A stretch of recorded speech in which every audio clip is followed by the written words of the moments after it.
আমারও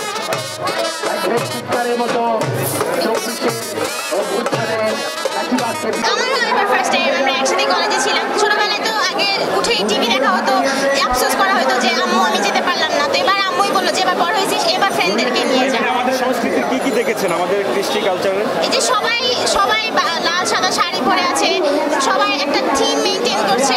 দেন তারপর স্পেশালি এই মূর্তিটার জন্য অনেক এক্সাইটেড। আমি ছোট থেকেই তো দেখছি যে টিভিতে যে আমরা কিভাবে ঐতিহ্যবাহী একটা বিষয় এটা সরি মানে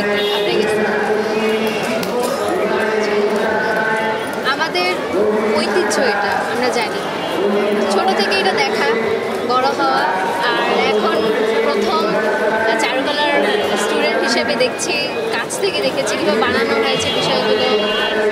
অনেক অনেক একটা এক্সপিরিয়েন্স বলবো, খুব খুব ভালো লাগছে বিষয়টা।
পুরো ফ্যামিলি সহ আসছি যে যাতে আমাদের বাচ্চারা বুঝতে পারে যে আমাদের কালচার কি, আমাদের সংস্কৃতি কি।